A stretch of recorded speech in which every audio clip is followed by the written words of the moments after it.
Hi, my name's Jamie York. I'm 29 years of age and welcome to my YouTube channel.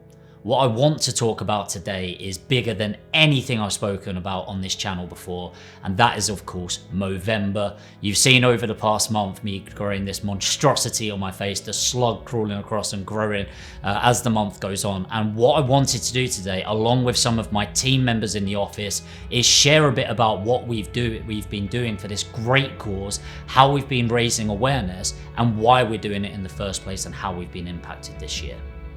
So there's two major awareness campaigns within Movember. Number one is all about raising awareness in mass suicides around the world. Every minute of every day, a man takes his life across the world. What that means, to put it into perspective, is by the time you've watched this video, 10 men have decided that they no longer want to be a part of this world and have taken their own lives. Around 10 years ago, when I was at university, one of my housemates had a mental break, and we ended up having to section him. After about a week of quite intense him going into breakdown, and we tried to help him as much as we could, but we ended up having to fall back on the professionals to help him. He's doing well now, but at the time it was one of the most intense weeks of my life. Yeah, so I've struggled with various mental health issues since I was around, I'd say 10 years old. Started with various like family traumas and things like that went unresolved for a long time. Some are still unresolved. Led me down a path of some addictions, self-sabotaging behaviour, things like that, but I guess I can say I'm sort of out the other side of that now. Do you investigate if you've ever been suicidal? Yes, I have. I have had suicidal ideation. When I was around 17, I went through a lot of self-harm and stuff like that as well. But ultimately with the suicide part of things, I realised I didn't want to end my life, I just wanted to end my pain. And the self-harm was basically a cry for help. But back then, you know, the internet wasn't what it is today, information wasn't as freely available as it is now, and the resources just weren't there that there are for men today. I'd say mental health has always been a part of my life, but not directly through me. I've never struggled with mental health at all, but a lot of my family have. You know, the typical anxiety, depression coming in, a lot of family members, friends around me. But that's all changed this year. So I'd say mentally I've been impacted fairly dramatically this year, in contrast to what I've experienced before. And, you know, I felt just a bit different, like exclusion, isolation. I've had to work a lot more on my mindset. And, you know, I study quite a lot. I'm quite studious. I surround myself with the right people. And so I'm probably doing all the right things to stay on track. And yet it's still a weekly struggle where I'm impacted in some way mentally. For me, it is close to home. I've been through things in the past that have made me more aware of it. And I used to be quite naive as well to it all, which most certainly makes it, moving forward, something that I am actively pushing and actively want to make sure people are okay. Because it is terrible.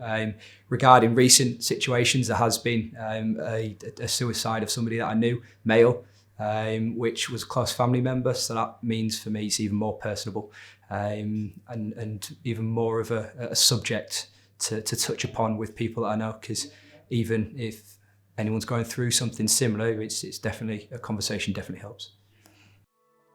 Movember's other big message that they're trying to encourage awareness around is prostate and testicular cancer in males, which I imagine by now every single one of us has been affected in some way, with it being around 1 in 3 people that get cancer through their lives.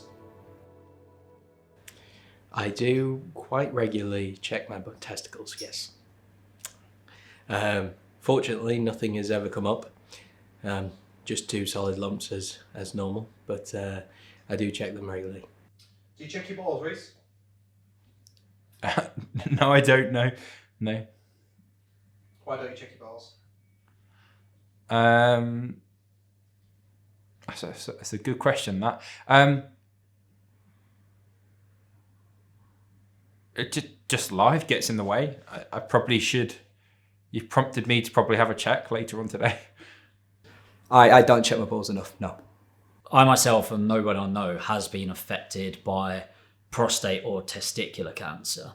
But so I can't speak directly to that, but I have been dramatically affected by cancer in my life. And obviously we're focusing on those particular areas of the body due to it being male dominant. So I was affected years ago when I was 13 and my dad got bowel cancer. And that was obviously quite a traumatic experience. And obviously losing anyone in your family is pretty hard, but I think at that age when, bloody hell, your emotions are pretty weird around that time of your life anyway, right? But it's also an emotional roller coaster of how it went through and just how it deteriorated the body. And I think what was really emotional for me, actually I feel quite emotional.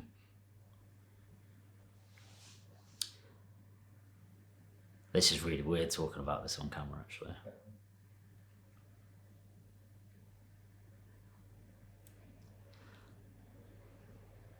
Sorry, I feel like I'm reliving it a little bit.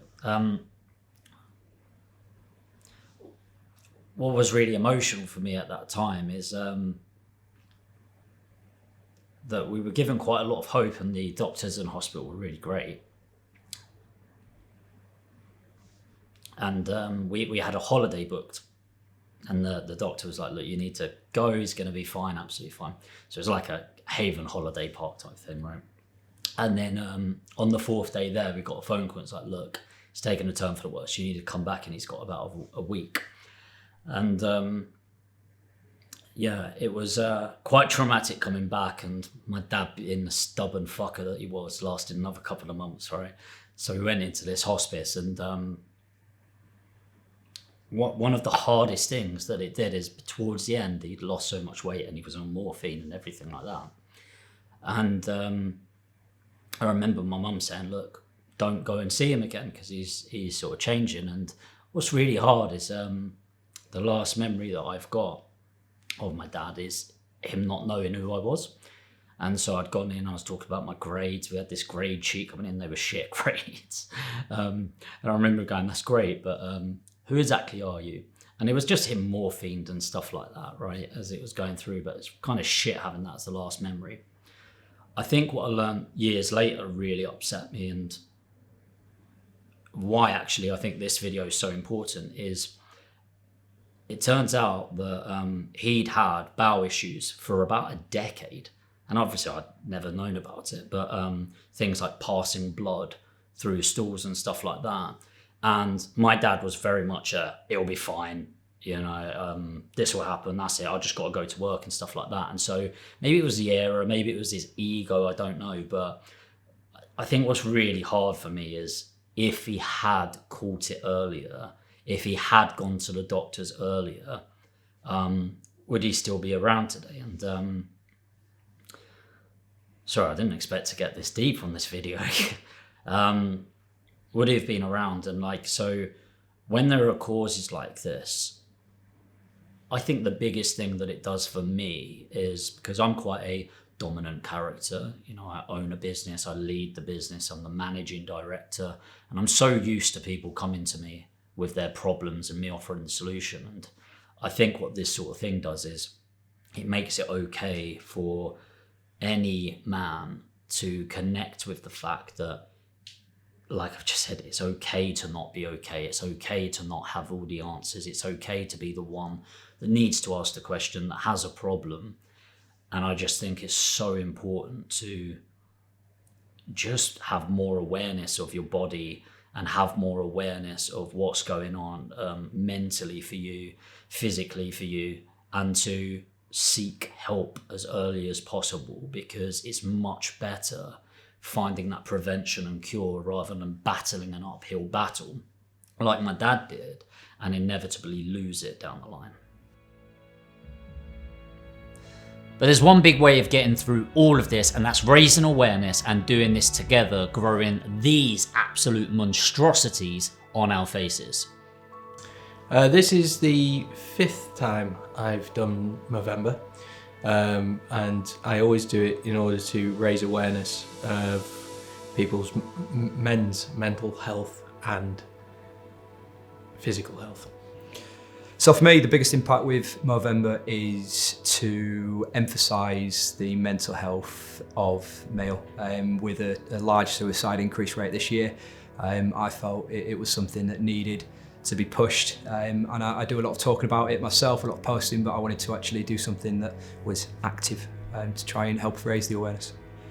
I think men need to start talking more. They need to let go of the shame that they've got, that, you know, society says that they need to be strong all the time, and just get it off the chest, just talk about the feelings. There's plenty of resources out there to be able to do that. Like, I visit a group called Andy's Man Club that's all up and down the country. It's just a group of men sat there from all different walks of life, like just talking with no shame. There's no professionals there, it's just literally men talking. Looking back at kind of some of the reasons why I might have felt depression in my life to now, a lot of it stems from my childhood, how I was raised. I didn't feel love or a sense of belonging from there. And the second ring is more recently, well, not so recent actually, over the last 5-6 years, I've put a lot of weight on. And that's created insecurities for myself. And I've always had this barrier of like, well, that's my freedom, I can go out and eat, but I've always wanted to change it. But this year, through the support of colleagues, friends, people that I met at a running festival, I was able to really change things. And it just, you know, you've got to find that focus of what's going to get you through. And I'm currently sat here 2 stone lighter from when I started this kind of 75-day challenge 3 months ago. And that's just been phenomenal for my mental health. The insecurities are absolutely still there, but I've got a focus now, a way out. And you know, I think the biggest thing is I've never really loved myself, and that's what I really want to work on is self-love, and I'm still going through that process and that journey now. But yeah, a massive shout out to all the people that I work with, all of my friends that have been there from day one and never given up. So guys, I really hope you've got something, I wouldn't say enjoyed, but got some value from this video. I'd really encourage you that if there's a video you're going to share, I'm not gonna ask for a like, a comment, a subscribe. I think that would be in bad taste. But very much like Movember, the more people you can share this with, the more awareness it makes it appeal to people. It allows men going through things to open up. And if you are somebody going through something, male or female, by the way, feel free to reach out. I'm more than happy to jump on a short call. And of course, look, one of the best ways of raising awareness of this is the funding in the research and raising awareness around mental health. Testicular cancer, prostate cancer is of course donating some funds. So there's no pressure around this at all. But if you'd like to contribute and be a key part in developing this awareness through Movember, there's going to be a link below to the Aspire Teams donation page. Any donation, even if it's just a $5, really goes a long way. So again, hope you got value from this video. Make sure to share it across your social media channels, and normal service will resume on Monday.